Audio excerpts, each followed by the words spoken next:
Testing, testing. Good afternoon, everyone. It's 3 o'clock. Welcome to City Council. I'm going to go ahead and call this meeting to order. It is, what is today? It is April 1st, 2025. And on behalf of Flagstaff Mayor Becky Daggett, who is absent today as she's in D.C. advocating for the city alongside Vice Mayor Sweet and Councilmember House. I'm Councilmember Austin Aslin, and I'm calling the regular council meeting to order. Just a quick house cleaning note before we kick things off. I'd like to provide notice that the City Council may vote, if needed, to go into executive session, which will not be open to the public for discussion or legal advice with the City Attorney Office on any items listed on today's agenda. Roll call. City Clerk, drum roll, please. Mayor Daggett, Vice Mayor Sweet, Councilmember Aslin. That's me, here. Councilmember Garcia, Present. Councilmember House, Councilmember Matthews. Here. Councilmember Spence. Here. Well, we have a quorum. Councilmember Matthews, could you please lead us in the Pledge of Allegiance? My pleasure. Please stand for me. I pledge allegiance To the flag of the United States of America and to the republic for which it stands, one nation, under God, indivisible, with liberty and justice for all. Thank you. Dr. Spence, can you give us our mission statement? The mission of the City of Flagstaff is to protect and enhance the quality of life for all. Very well stated. Councilmember Garcia, that leaves you with the land acknowledgement, if you wouldn't mind.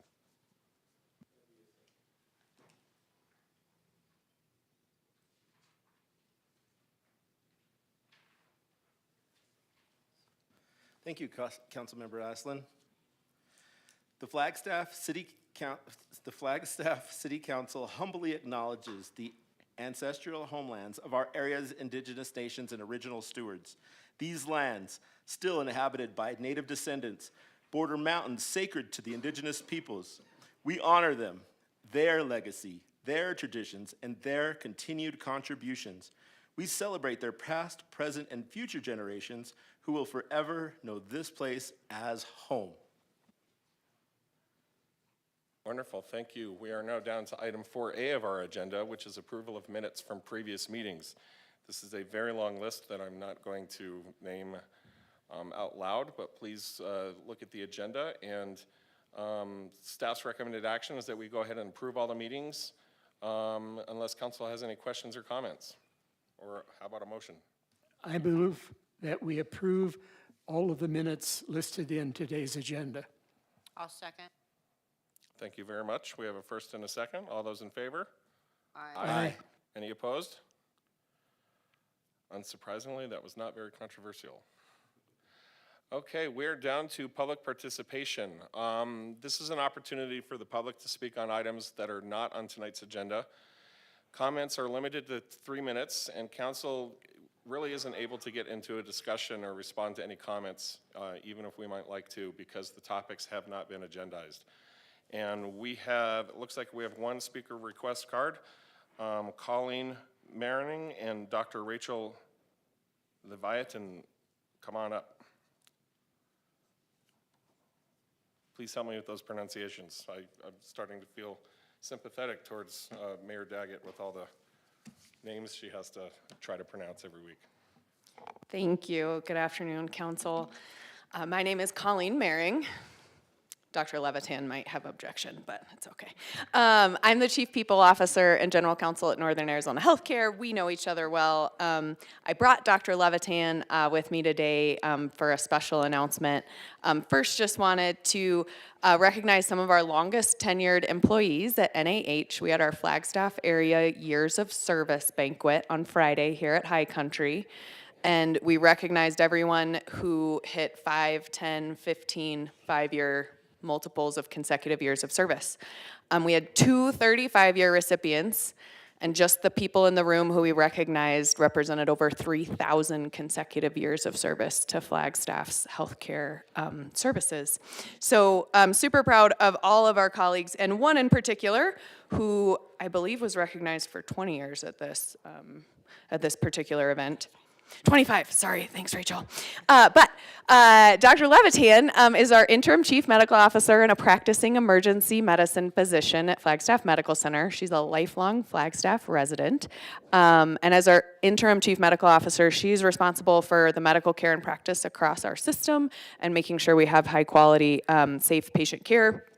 And she is going to tell you about one doctor in particular. Thank you, Colleen.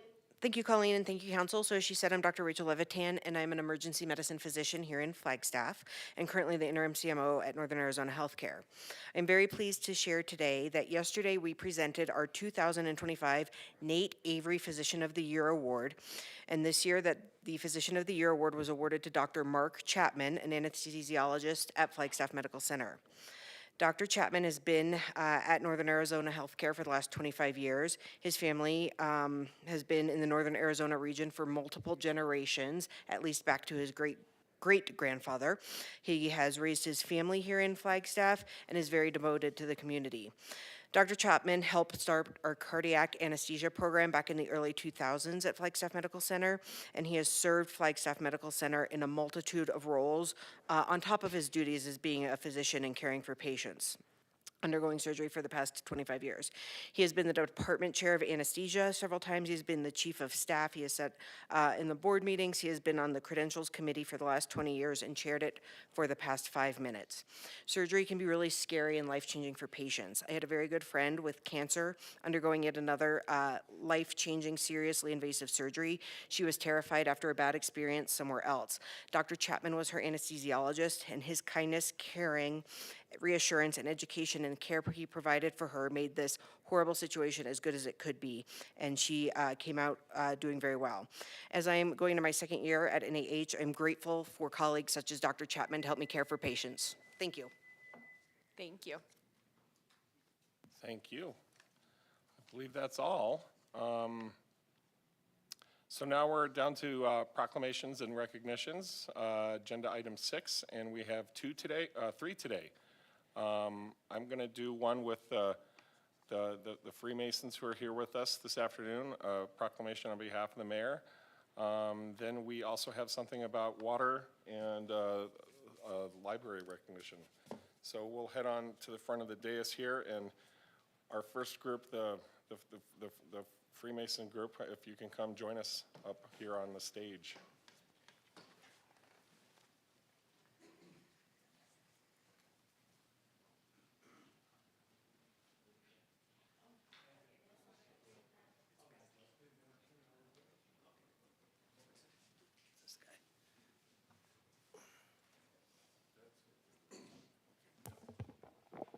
Please come around and join us up here. Take center stage here for a moment.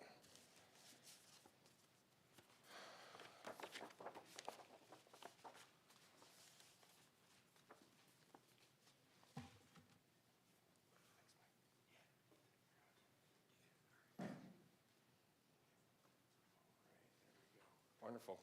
Why don't I read this first, and then you guys can take a few moments to make a couple comments. Hi, everyone. The City of Flagstaff proudly recognizes the generous contribution of the Flagstaff Lodge Number 7 Free and Accepted Masons in donating 1.18 acres parcel of land adjacent to Citizen Cemetery for public use. For over 130 years, the Freemasons have been an integral part of the Flagstaff community, embodying the principles of brotherly love, relief, and truth. Their dedication to service and philanthropy continues to enhance the city and benefit its residents. In appreciation of this meaningful donation, the City of Flagstaff will install a commemorative plaque at Citizen Cemetery to honor the Flagstaff Freemasons for their lasting contribution to our community. Now, therefore, I, Austin Aslan, council member, on behalf of Mayor Becky Daggett, do hereby recognize Flagstaff Lodge Number 7 Free and Accepted Masons for the generous donation of land to the City of Flagstaff. Thank you.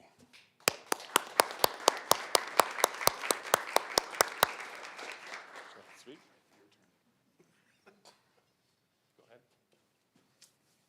Go Hello everyone. My name is Zach. I'm very honored to be here today representing Flagstaff Masonic Lodge.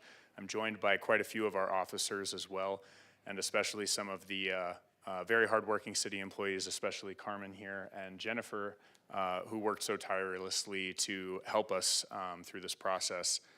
For those who don't know, over 100 years ago, most of the land that comprises Flagstaff Citizen Cemetery was donated to the city of Flagstaff by Flagstaff Lodge Number 7. And so it's really cool that today, over 100 years later, we get to correct a small clerical error that was made at some point in the last 100 years and get that last acre of land back over to the city. So once again, if anyone here is interested in finding out more of what we do, flagstaff7.org is our website. It's really cool to be here with the city that is, we've been an integral part of the founding of Flagstaff since before we were even a state, and it's really cool to see not only how far the city has come, but how far our fraternity has come alongside it. So once again, thank you to all the esteemed council members and all the city employees who helped with this, and thank you very much.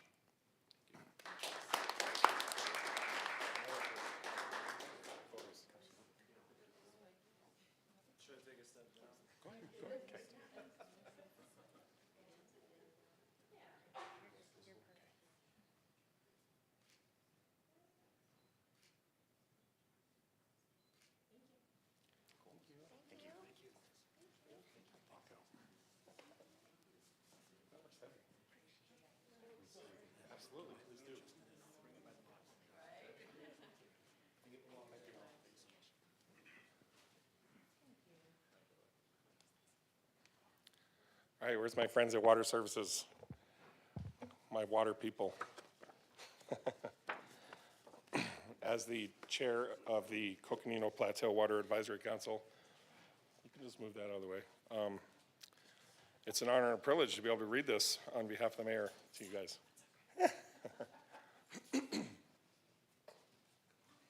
Aaron, are you coming? I thought I saw you. Yeah, come on up.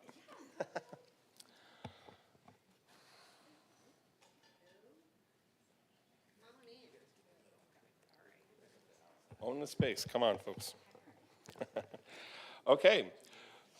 Whereas the state of Arizona declared April as Water Awareness Month in Executive Order 2008-19, and whereas the city of Flagstaff, Coconino County, Arizona continues to explore ways to optimize efficient water use through municipal initiatives such as non-revenue water auditing, rebate programs for commercial and residential customers, and high-efficiency fixture provisioning, and whereas Flagstaff water customers can take actions to reduce their water consumption through the replacement of conventional fixtures with EPA WaterSense labeled fixtures, and by lowering shower consumption by replacing shower heads, pausing flow during lathering, or by using a shower timer. And whereas outdoor water consumption is approximately 24% of potable water consumption, Flagstaff and customers can reduce their outdoor use through water-efficient landscaping practices such as low-water landscape conversions and irrigation assessments for lawns.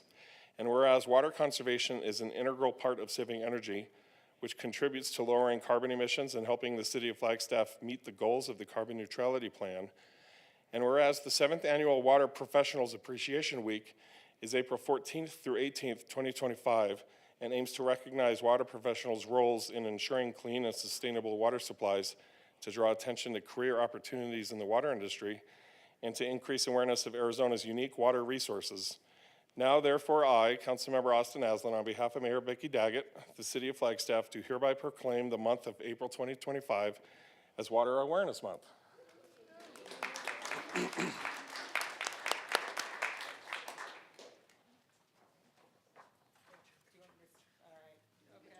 Picture first and then words, okay.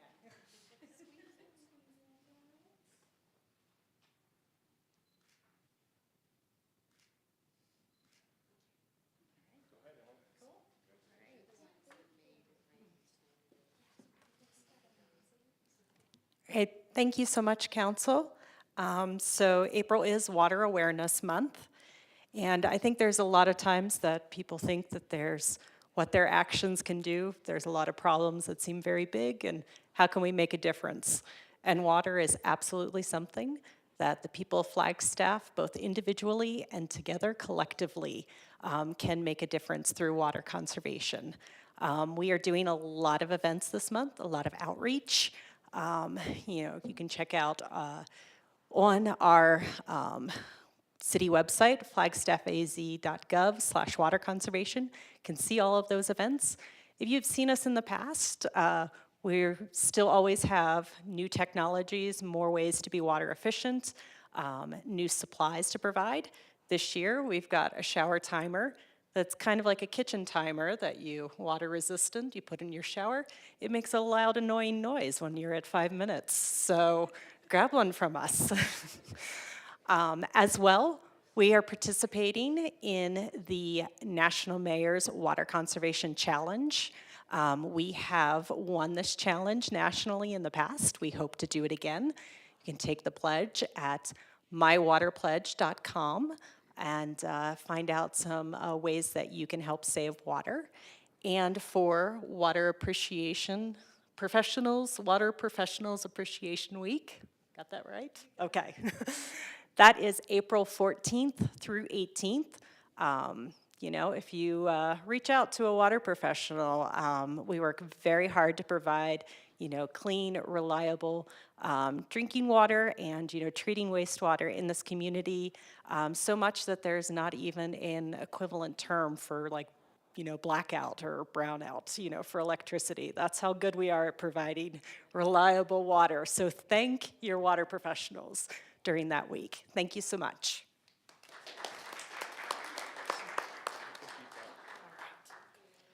Okay, I see a trio of suspiciously looking library folks in the back. It's your turn to come up, I think. Councilmember Garcia is going to provide that recognition or proclamation.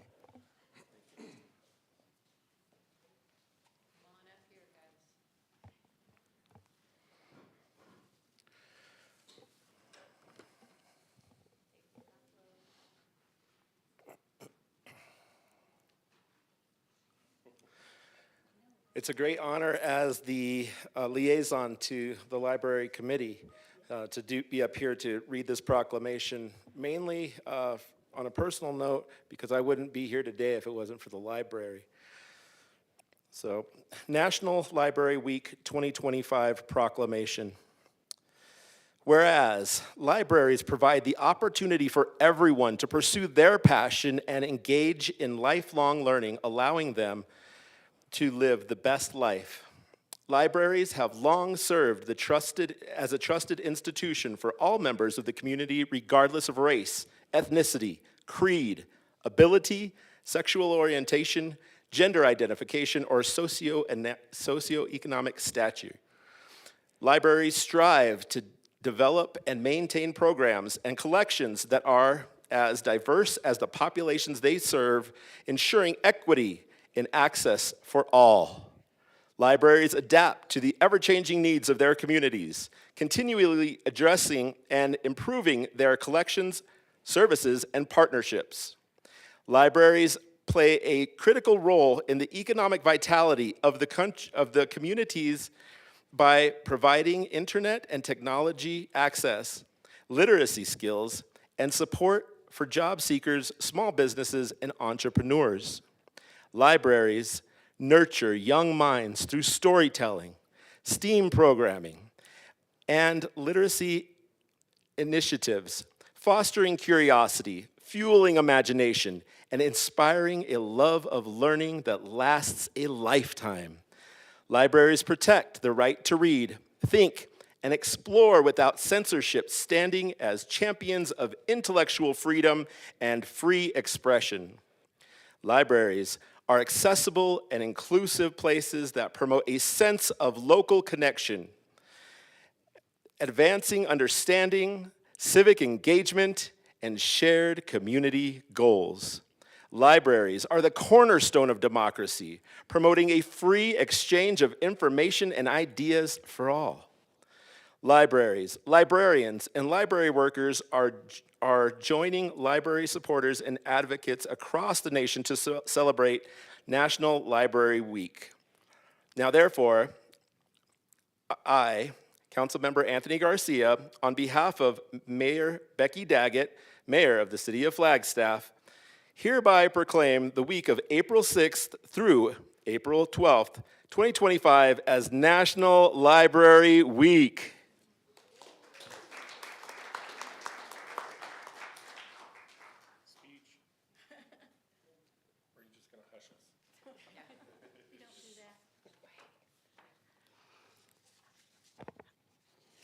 Hi, I'm Jennifer Stassinopoulos, the Deputy Director of the Library for City Services. And here we have Damaris Hill, who is the Deputy Director for the County Services. And we have Amelia Mason, who is Administrative Assistant. And thank you so much, Council, for providing this for us. Since I can remember, I have always loved libraries because in their walls, I could find new worlds. And I realized how fundamentally important libraries are to our free society. Franklin D. Roosevelt agreed with that sentiment as he once wrote in a letter, "I have an unshaken conviction that democracy can never be undermined if we maintain our library resources and a national intelligence capable of utilizing them." Roosevelt must have recognized the well-known saying, "Information is power." Because public libraries provide free access to information, they empower the citizenry of this country. Many people envision the library as it was a century ago, a place that only loaned books. But the library of today is very, very different. Our libraries not only offer print books and digital and audio books, we also offer DVDs, video games, and our very popular library of things. That includes a sewing machine, telescope, Instant Pots, podcasting kit, science kits, just to name a few. We also have databases that can help you with car repair, help small businesses with their marketing, and help people who are interested in their family history. Our libraries also provide free cultural passes to Arizona venues such as Lowell Observatory, Museum of Northern Arizona, Desert Botanical Garden, and many, many more. We have so many community members that have participated in our free programming for all ages. Last year, we offered 816 programs and had over 17,000 people attend. Our extensive materials that can be checked out saved our community over $6.9 million just in the materials we lent out alone, not counting the free programming. More people came to the Coconino County Libraries than attended a Phoenix Suns home games. So if you don't have a library card, try coming in, because that card is a key to a whole new world.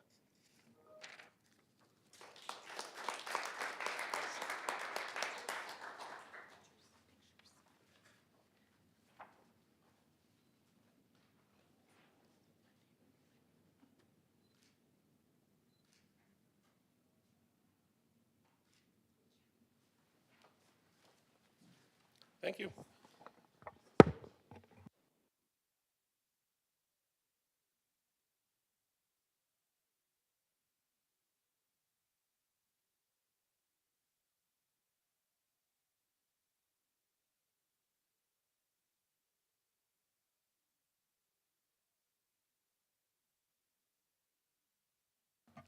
Next up is council liaison reports. I'll start with Councilmember Matthews.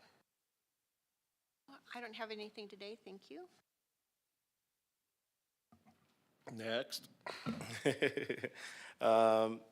We were in our capital improvements retreat, so I wasn't able to attend. As soon as I get that meeting online and am able to interact with it virtually, I'll bring back a report.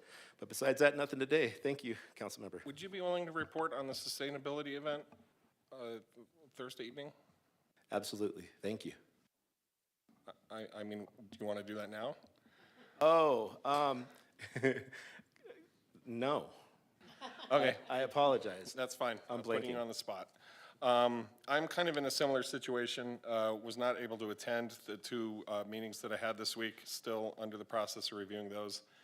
and hope to report back on those next time around. Dr. Spence, do you have a report? Yes, open space and recreation commissions have been meeting and will be coming to the council with recommendations for improvements at Picture Canyon and the trail system there. So council will be receiving those reports in the near future. Wonderful. Okay, we're down to item number 8 on the agenda, liquor license public hearings. What I'm going to do is I'm going to open the public hearing. We may have a staff presentation about consideration and action on liquor license regarding Caleb Joseph Schiff Sosta at 413 North San Francisco Street. It's a Series 12 application. Georgiana. Good afternoon, Council. Georgiana Stasky, Deputy City Clerk. Before you today is a liquor license application for a new application of a Series 12 license for Sosta located at 413 North San Francisco Street. The agent on the application is Caleb Joseph Schiff, with owners Caleb Joseph Schiff and James Wesley Warden handling the day-to-day operations. The Police Department and Community Development have conducted their respective investigations. Their reports are included in the agenda packet, and there are representatives from the division here to answer any questions you may have. Representatives from the business have also been invited to attend the hearing today. Thank you, Georgiana. Council, are there any questions? City Clerk, do we have any public comment? No, we do not. Okay. In that case, I am prepared to close the public hearing and consider a motion. I'll move to forward this application to the state with a recommendation for approval. A second. Thank you very much. We have a first and a second for recommendation for approval, forward of approval. Any other comments? All those in favor? Aye. Aye. Any opposed? Looks like that passes. Very nice. It looks like we're on to, item number 9, our consent agenda. Consent items are voted on collectively in one motion. If there's an item that a council member would like to pull for discussion, the motion would be for all items except the pulled items. Perhaps I can entertain a motion to just approve consent items altogether. So moved. I move to accept the consent agenda. Second. Wonderful. All those in favor? Aye. Aye. Any opposed? Looks like that passes too. Which brings us to, where are we at? Number 10, okay. A whole nother page later. Agenda item number 10, routine items. First on this list is consideration and approval of materials for state lobbying trip. I imagine that's Sarah. Take it away. Thank you, Council. Good afternoon, Sarah Langley, Public Affairs Director. Sorry, let me get this set up here. And,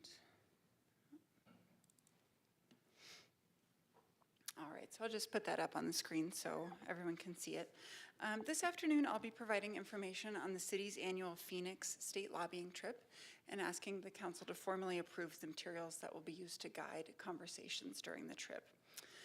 The trip is scheduled to take place next Monday, and we currently have meetings scheduled with Senators Rogers, Kavanaugh, Shamp, Speaker Montenegro, and the Governor's Office. Hopefully more will be added to that list as well. This year, our discussions will largely focus on the funding asks that the city has made at the state level. The asks that we're making from the State General Fund are listed in the information packet. Those include requests for funding for a wildland fire training facility, a match for a federal stormwater and flood mitigation grant, funding for police and fire apparatus, and funding for airport security access and upgrades. To be clear, we don't anticipate being successful with all of those asks, but we did want to put together a list that is varied in nature and maybe of interest to different lawmakers and their priorities, as well as the needs of the city. Representative Marshall did sponsor a bill that would allocate funding for the Wildland Fire Training Facility. Unfortunately, that bill did not get a hearing, but our lobbyist tells us there's still hope because budget talks are just beginning to kind of get going down in Phoenix, so our trip is well timed. The lobbying packet also includes a section on the city's opposition to SB 1444 related to helium exploration and the aquifer protection permit. And then we also have a section in support of SB 1368, which would appropriate funding from the Peace Officer Training Equipment Fund for a training simulator and non-lethal weapons, both of which are helpful in de-escalation and improving overall safety. And then lastly, the lobbying packet includes the council's state legislative priorities, which you approved back in January of this year. So that's all I have. Staff is requesting formal approval of this packet, so I'll turn it back to the council for your discussion.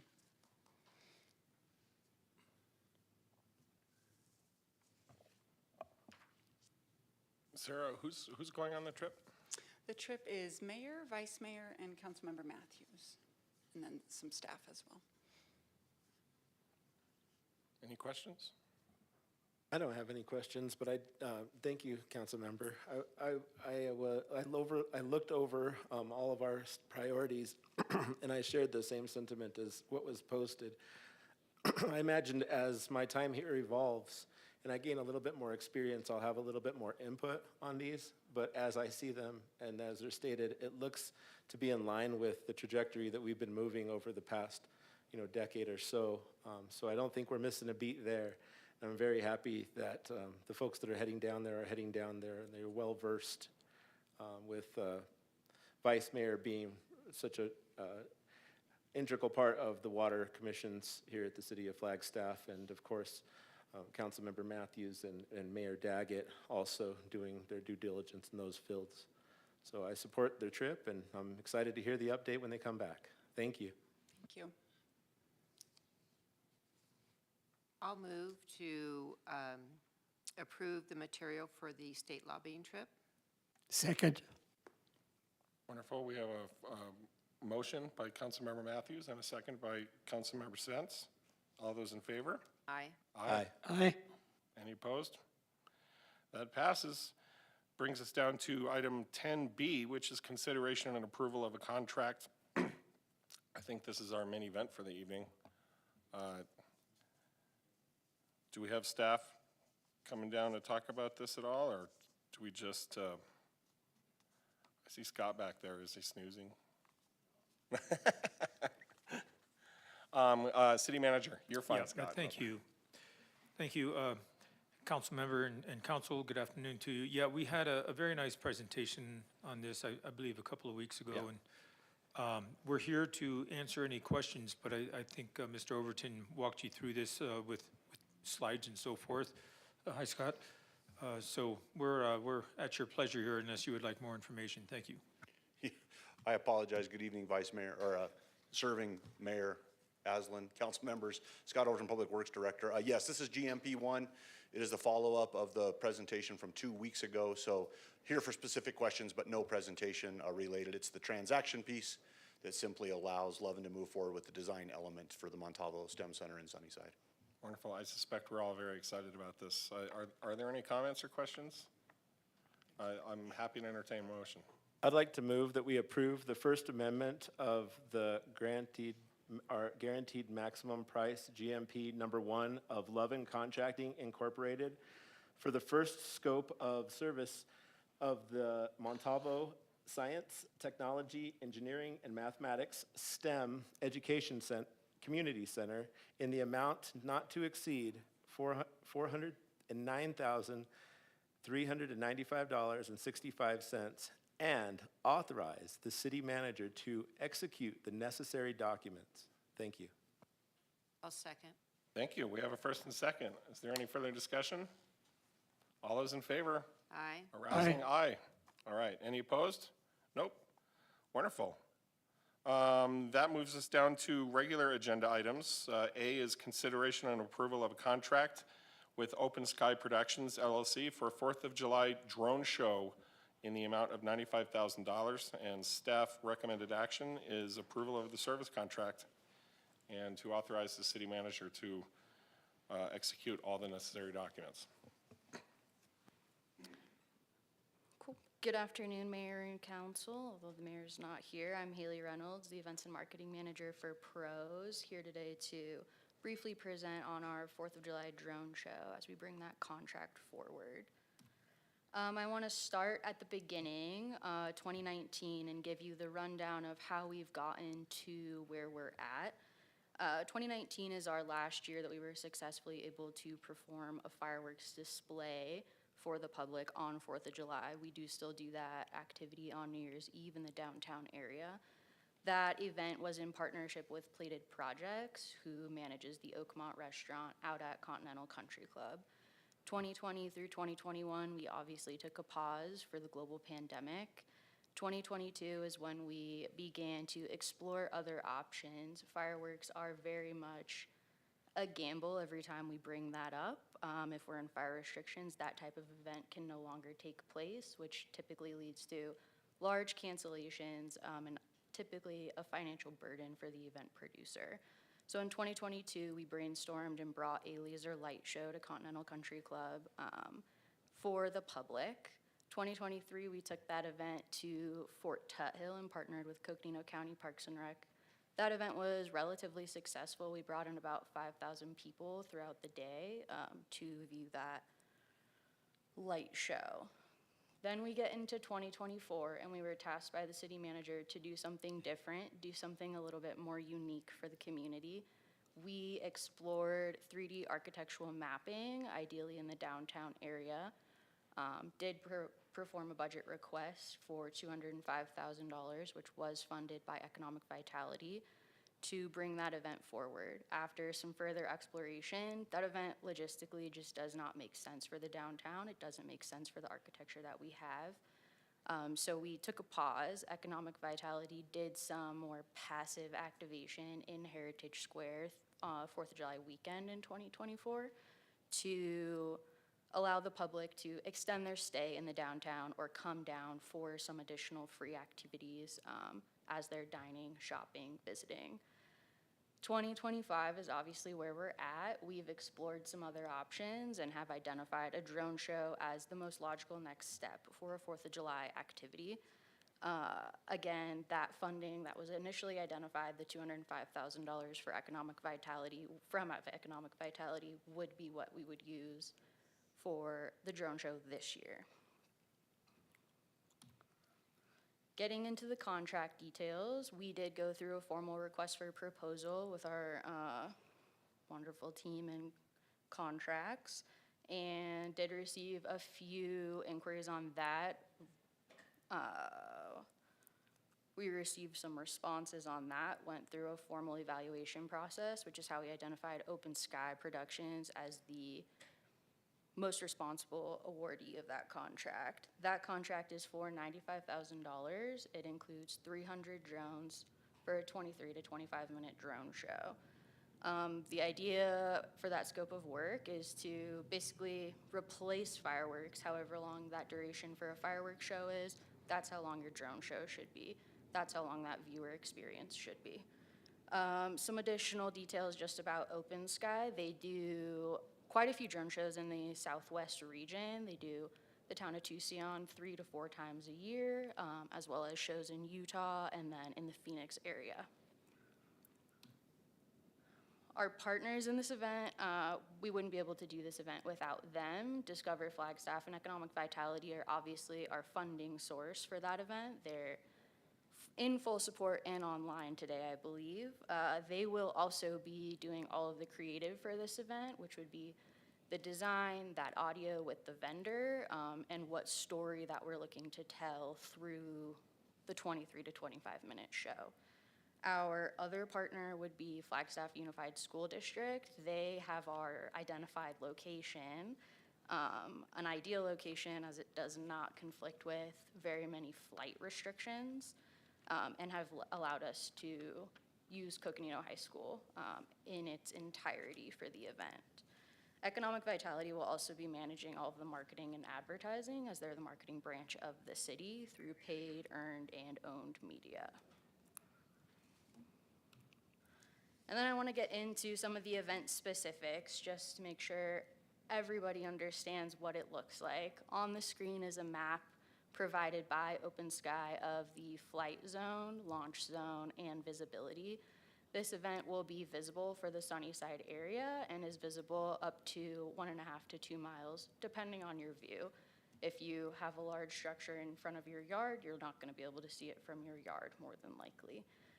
But in general, that's the radius. It would allow the public, our locals, to go on McMillan Mesa Trail, go through McMillan Mesa, and view the drone show at their leisure. The event itself will be hosted at Coconino High School. It'll launch off of one of the ball fields. That orange square is the flight area. That does include the fallout zone. If a drone were to come down, which we don't anticipate, we will not be opening those parking lots or the rest of that school for the public to come and view, just as that additional safety buffer.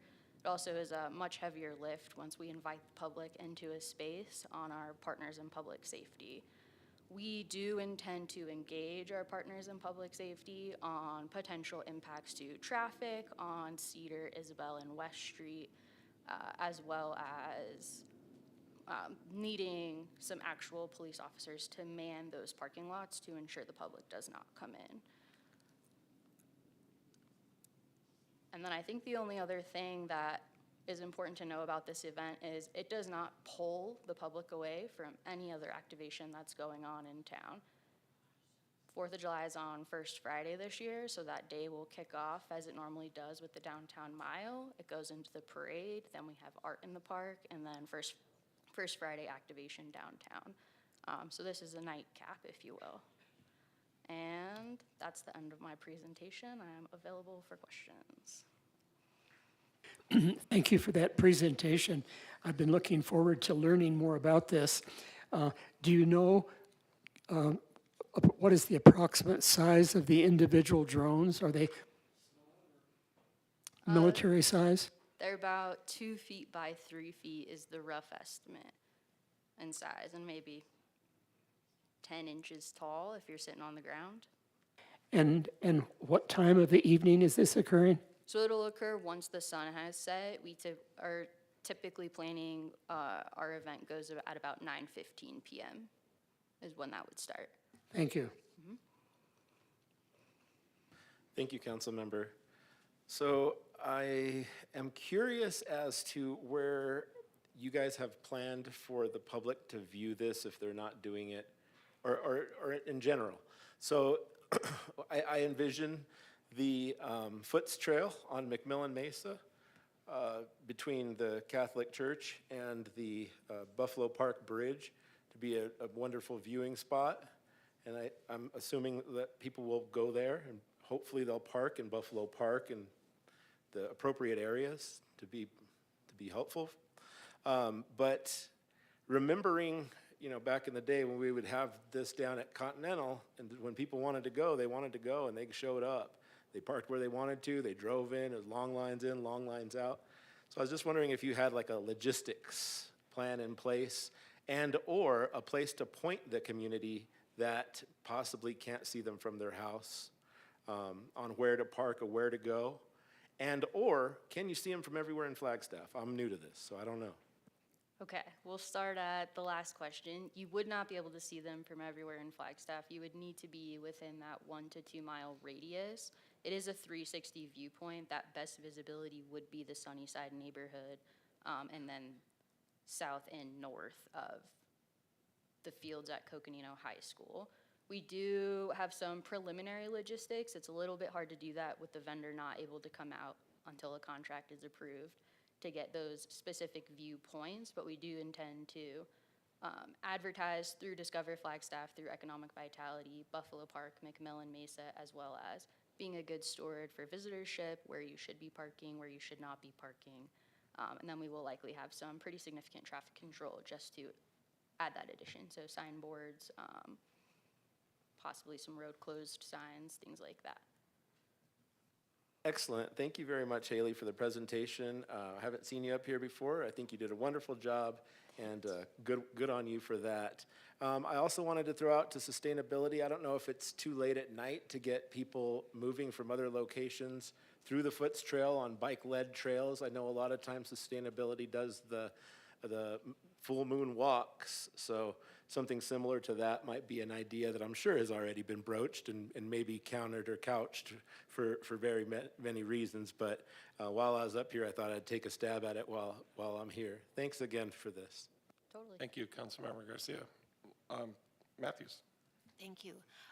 Just to add on to that, you said that, you know, as we get closer, people will be directed to places where they can see it. So do you feel that we have large parking lot viewing areas that will accommodate what we expect the viewership to be? I don't think we're Haley, planning. can you go back to the other view?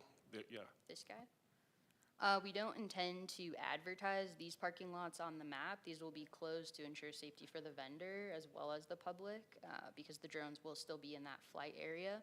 And then the only public parking lot that comes to mind would be that Buffalo Park parking lot.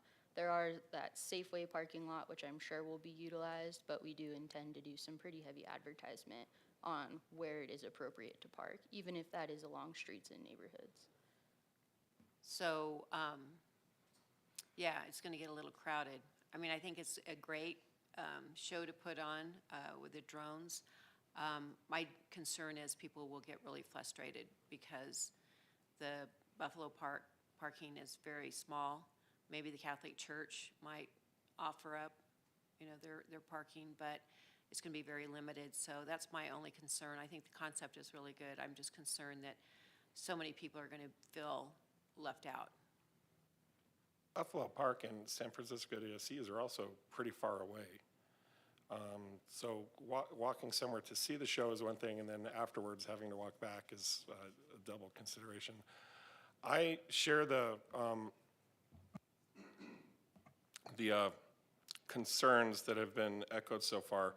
I think frustration could be a resounding response to all of this. If people are being drawn down there through advertising and then finding they have nowhere to park and no collective space where they can watch the show from. I wonder if that hillside would be a nice place to just encourage people to bring, you know, a blanket and sort of a lawn chair, treat it kind of like an amphitheater.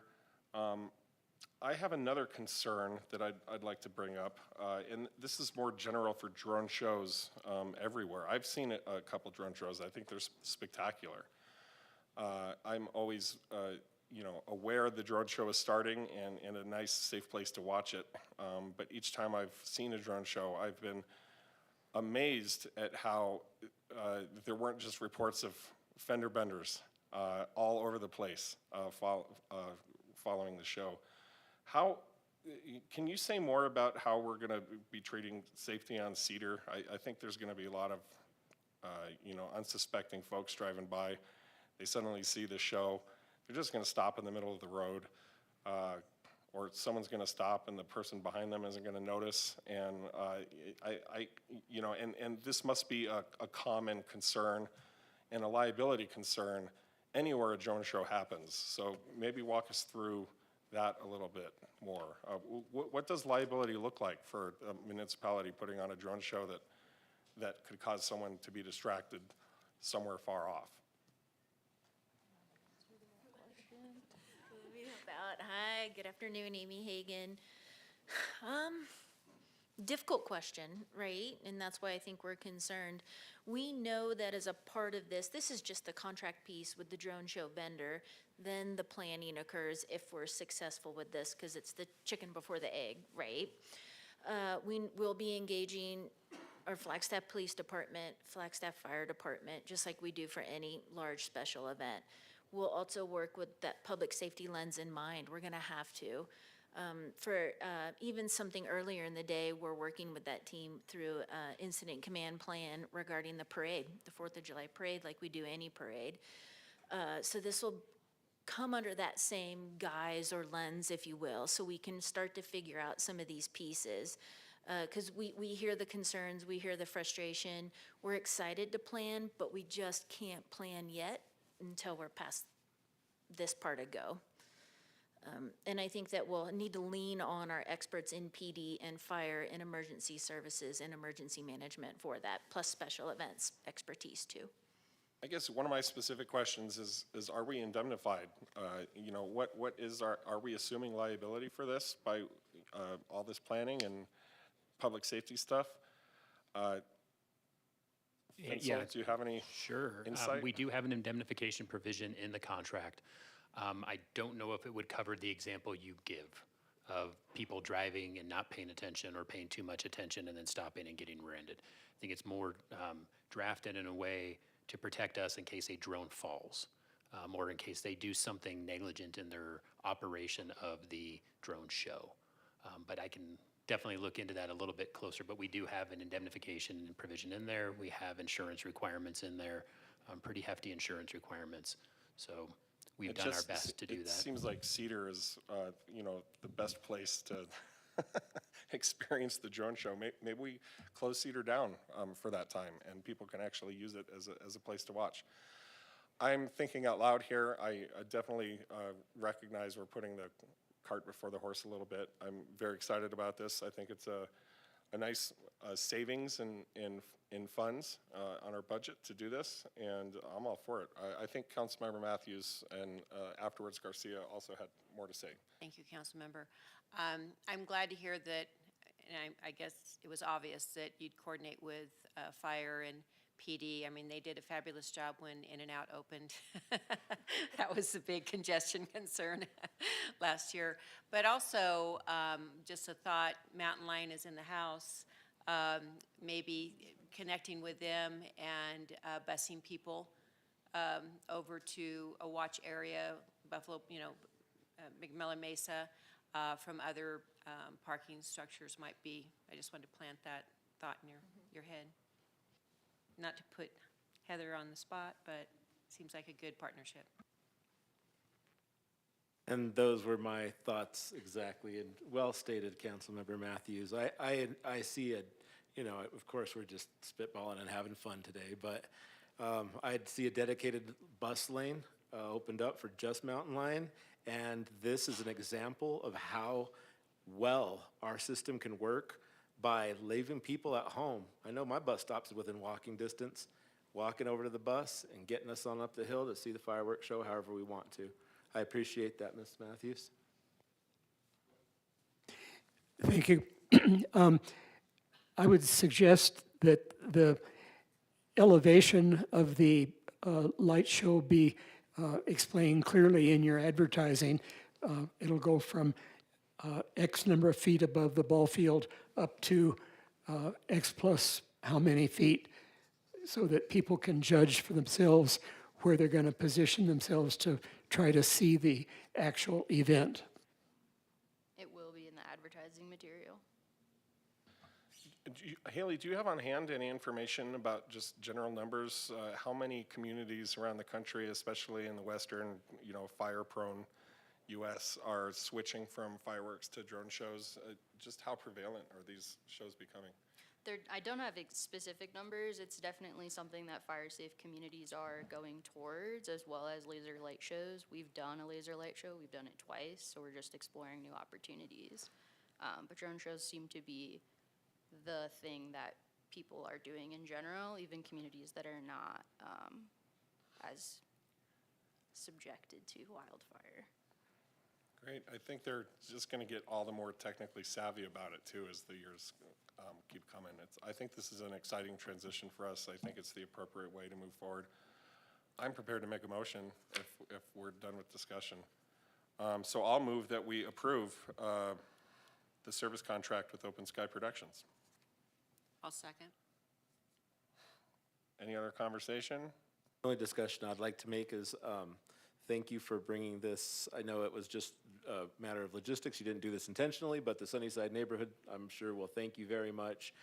Having one of the most dense areas of population right there as the Sunnyside neighborhood in the city of Flagstaff, It's going to give an opportunity for close to 10,000 people to step outside their front porch and watch this, which is beneficial to the neighborhood. And I'll do my best to get out the word to everybody there, so that way we have good viewership. So thank you for that. Thank you. I'll just note that our Economic Director, Heidi Hansen, has mentioned in the chat that there's been a 60% spike in drone shows versus fireworks throughout the U.S., so it's fairly significant. Perfect. All those in favor? Aye. Aye. Which leaves none to be opposed. That measure passes. Okay, next is 11B, consideration and adoption of resolution number 2025-13, which is a resolution of the Flagstaff City Council approving the intergovernmental agreement between the City of Flagstaff and MetroPlan for the Safe Streets and Roads for All Master Plan Grant Award. Staff.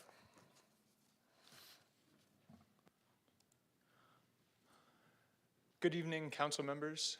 My name is Chris Fair. I'm a transportation planner in the engineering division, and I'm also a project manager for the SS4A Safe Streets Master Plan project.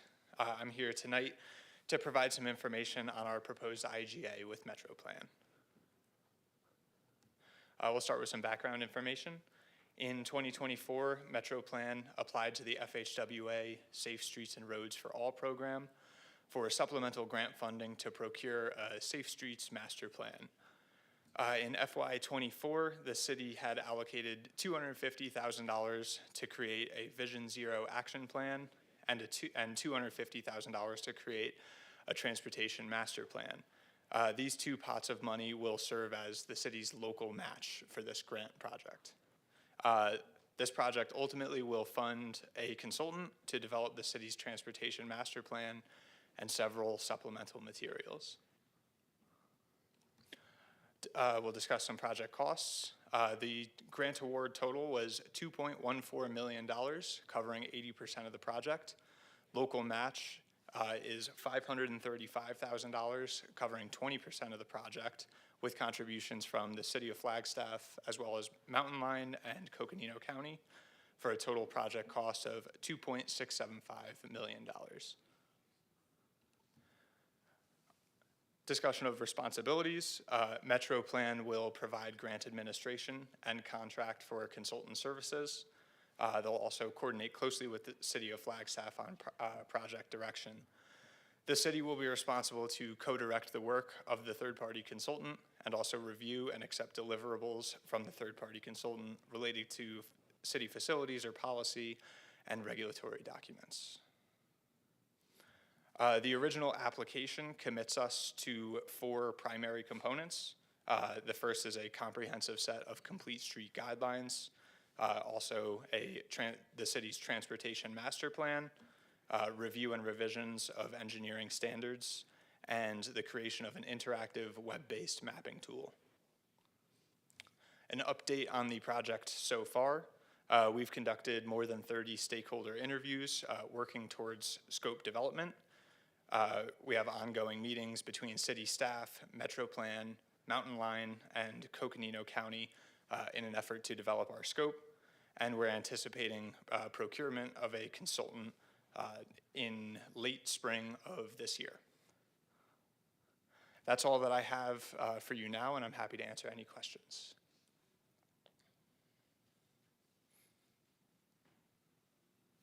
Go ahead, Dr. Spence. Thank you. Does the scope of this master plan coincide with the regional plan that's under development and current review, roughly 500 square miles, I think, of the city of Flagstaff and the surrounding area in the 2045 the 2045 planning area? Does this Safe Streets cover that entire area or just a portion of it? Thank you, council member. Yes, this transportation master plan, it will be largely focused on the city of Flagstaff, as that's where the most intensive development exists. However, it will cover the entire MetroPlan region boundary. Thank you, I'm reassured by that, because our city is clearly, the city limits, we all know where they are, but our city's sphere of influence and activity and people living and working include Donny Park, Timberline, Kachina, Mountain Air, Baderville, so Winona. You just need to reach out to the county to look at any kind of master plan for transportation. So I'm pleased to hear that it'll cover much of that 2045 planning.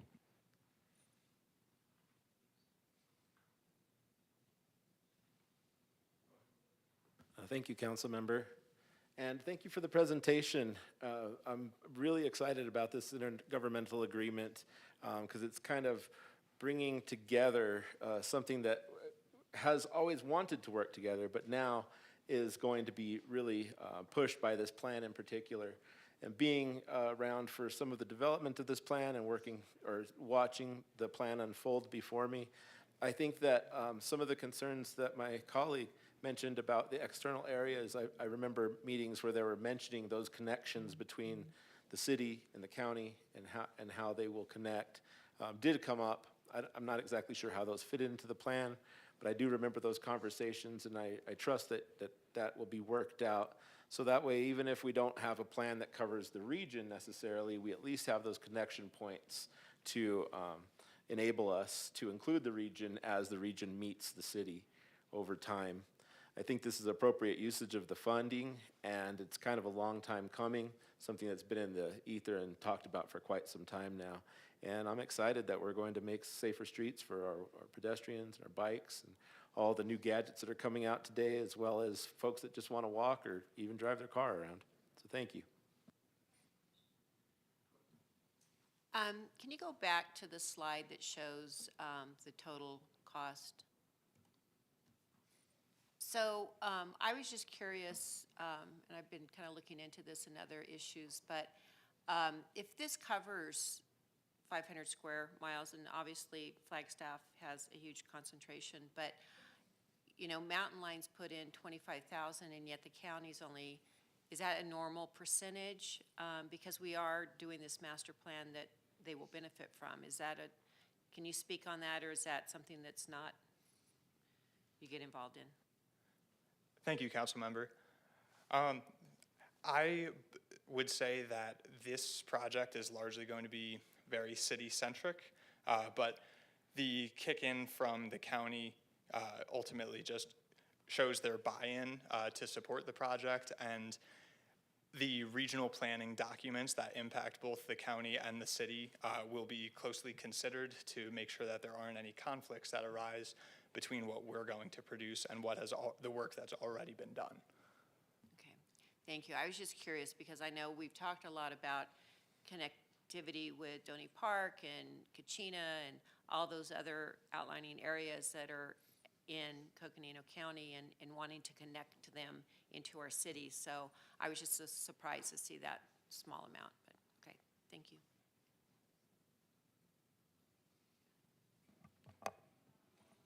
Any other questions? I don't think so. I'd like to make a motion to read resolution number 2025-13 by title only. I'll second. Thank you, council members Garcia and Matthews. All those in favor? Aye. Aye. None opposed. That passes. Thank you so much. Thank you. So, Can I? yeah, can I read it? city clerk. A resolution of the Flagstaff City Council approving an intergovernmental agreement between Metro Plan and the City of Flagstaff for the Safe Streets and Roads for All Safe Streets Master Plan Grant Award. And now I'd like to make a motion that we adopt resolution 2025-13. I'll second. Thank you. All those in favor? Aye. Aye. Wonderful. That passes. 11C, consideration and adoption of resolution 2025-18. A resolution of the Flagstaff City Council approving an intergovernmental agreement between the Coconino County Flood Control District and the city to repair damaged sediment basins and trails and transfer right, title, interest, and ongoing responsibilities for the same from the district to the city. I see Mr. Overton coming up. Is that, got a tag team? Thank you. Good afternoon, Council. My name's John Morris. I'm a Senior Project Manager for the Stormwater section. So just want to give you some bullet points related to the resolution and the IGA. So the construction of the Parkway sedimentation basins were coordinated by the County Flood Control District, and that was in the Spruce Wash flood basin in response to the 2019 museum fire. So the primary purpose of those basins is to catch the sediment as it comes off the mountains before it gets into the rest of our storm system. And it also, the Parkway sedimentation basins also support infrastructure improvements that the city's making in the Spruce Wash floodplain area. So the IGA specifically transfers the responsibility of that asset from the County Flood Control District to the city. And now there were some, and we're responsible then for inspection, maintenance of the basin itself and the service road. So it's important to note there was some damage to the basins during the 2024 monsoon season, and so the transfer would not happen until after those repairs are completed. So there's a couple of bullet points related to that. There's some one-time tasks, and that's for the county to make the repairs to the damage that was completed or that was sustained in the 2024 monsoons, and then the transfer would not happen until those repairs are complete. Then some ongoing responsibilities that would be responsibility of the city is inspecting the sedimentation ponds annually, and then after any major events, removing any sedimentation that might accumulate from any of those events, routine inspections of the basin infrastructure, riprap, inlets and outlets, those types of things, and then inspection of the open channels before and after the sedimentation basins. Financially, it's a pretty minimal impact because existing staff will already be maintaining and do the inspections like we do the other regional detention ponds, and the funding for the infrastructure maintenance was included in the 2023 stormwater rate review. Any questions?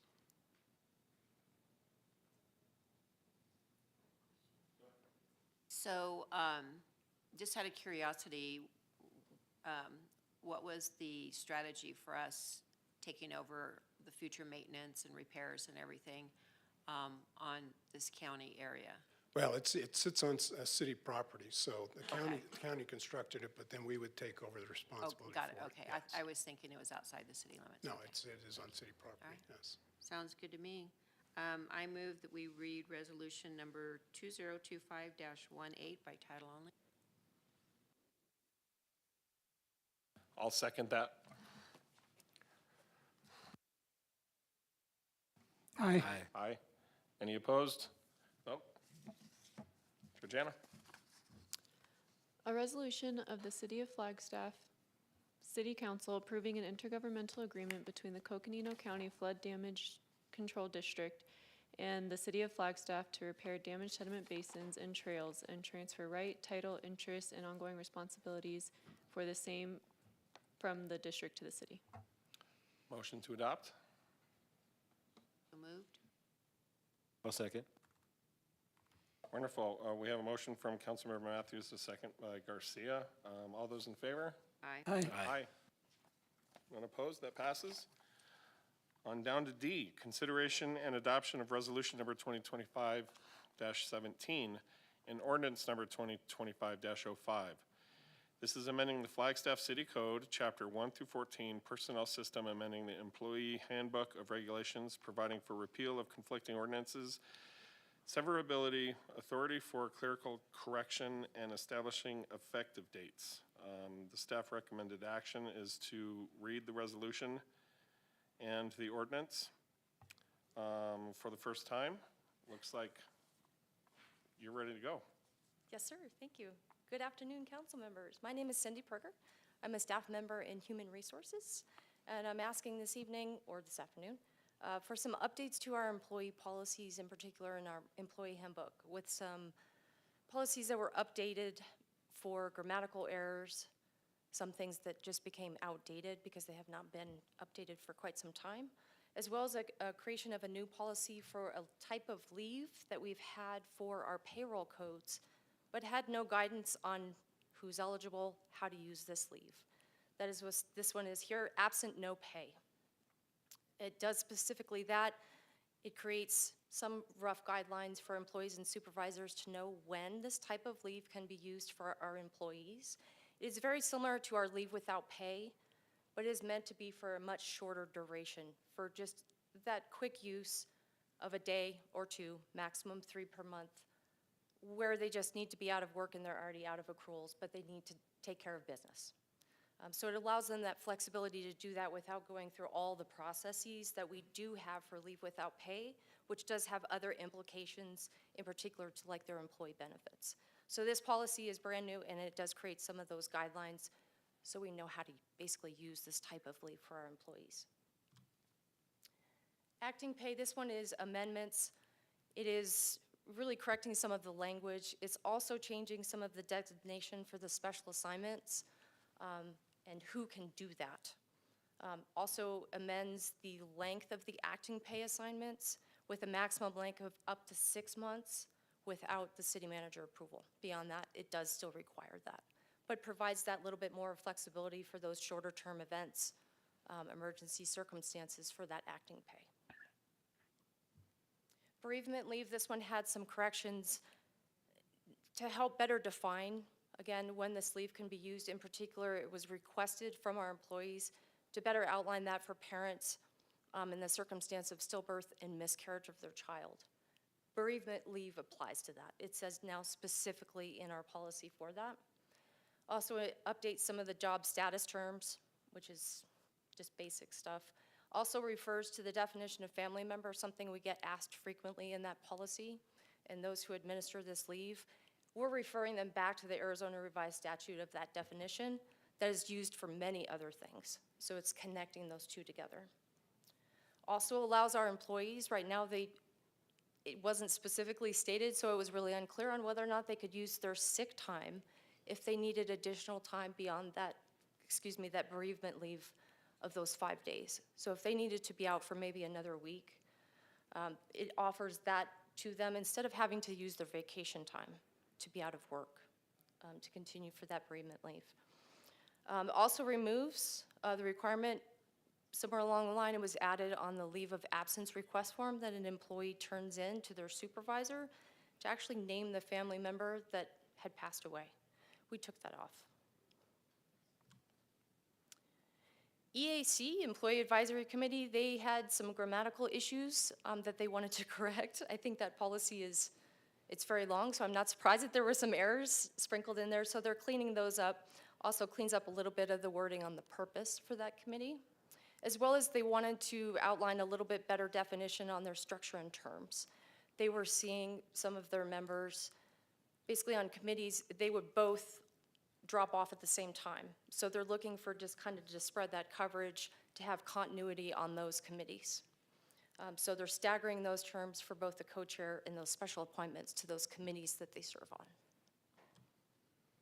Employment categories, this one is providing the opportunity for our temporary employees who are not benefited under those 20 hours a week.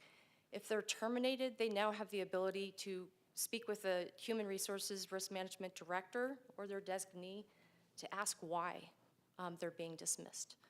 To give them that little bit more of information. It was not outlined before that. Overtime pay, this one is coming from our federal friends. They wanted a change basically in the wording of may to shall. According to FEMA, for some of these overtime reimbursements, they required us to say we shall reimburse for these overtime assignments, where in the past it just said we may do it. They wanted that wording changed. So we're gonna pass that through. This is coming in time for our fire season. So I'm glad that we could get this to your agenda today to get it moving forward. Purchase day program is removing the requirement of the city manager to approve these. This is where an employee can request and purchase extra vacation days during our open enrollment to then use through that year. Up to this time, those all had to go to our city manager for approval. We're knocking that down a little bit to take a little bit of burden off of that, and it only really needs to go to that division director of that employee, and it's still going to come to the HR risk management director as well. Questions?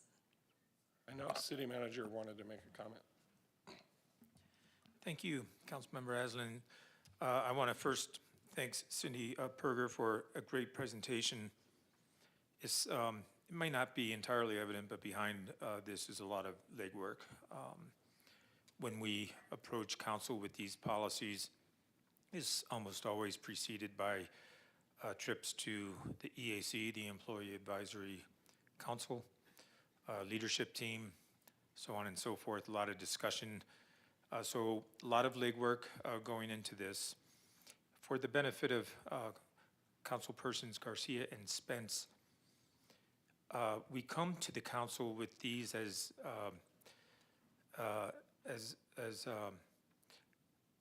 much as they may appear to be housekeeping matters, they do become codified within our personnel handbook. Council approves the personnel handbook pursuant to our charter. So these things do come to council periodically. We try to aggregate the policies. Like you just had presented to you several policies. So we're not coming to council frequently, but I just wanted to explain why that does happen. Really appreciative for the efforts here. Very appreciative of the vetting that goes into these, being before the employees and the leadership team and so forth. So just wanted to give that backdrop. Thank you.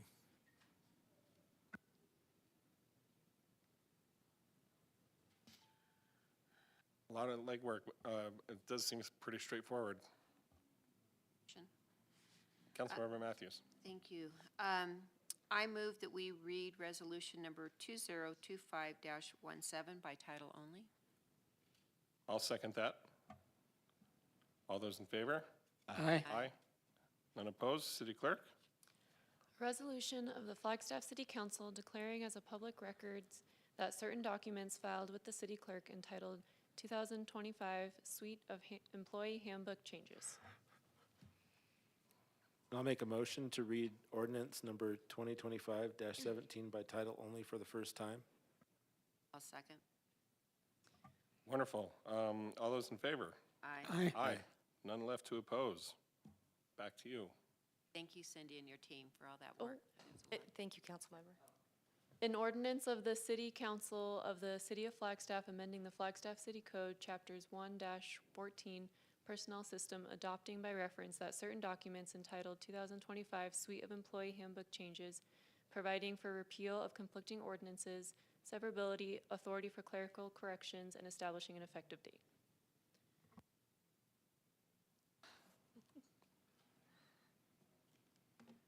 Okay, I think that we're good. We'll do a second read of that on April 15th. Thank you so much. That brings us down to letter E, consideration and adoption of resolution number 2025-14, a resolution of the city approving an amendment to the intergovernmental agreement and declaration of trust establishing the Northern Arizona Public Employee Benefits Trust. Good afternoon. Good afternoon. Jennifer Caputo, Deputy HR Director. I don't have a formal presentation this afternoon, just a couple of explanations as to what is included in the amendment. So again, this is for NAPEPT, which is the Northern Arizona Public Employee Benefits Trust. And it is doing two primary things, one of which is redefining who is a participant in the trust, which includes public employers already that are signatories, and then new public employees who either have at least 100 active employees that would be covered by the plan, or are employing people who were already working for an existing participant and were separated from employment. The other thing it does is adds a definition of public employer, and that's as a political subdivision of Arizona that qualifies under Section 115 of the IRS Code, Internal Revenue Code, or for an entity that qualifies as a public agency under the Arizona Revised Statute. Those are the two primary things. I don't know if you guys have any questions about this.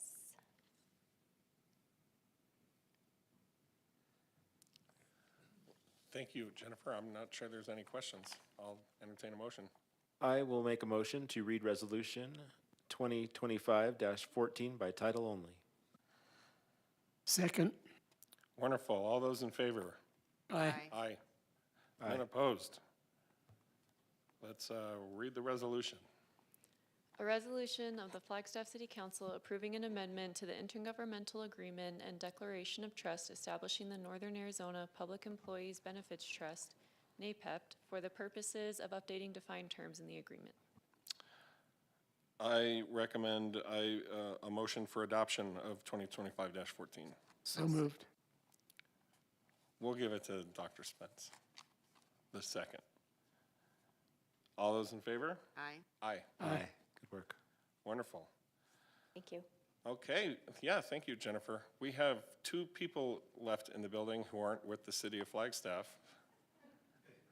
That must mean we're on agenda item F, resolution of the City of Flagstaff Council approving a second amendment to the intergovernmental agreement with Northern Arizona Intergovernmental Public Transportation Authority related to the Downtown Connection Center.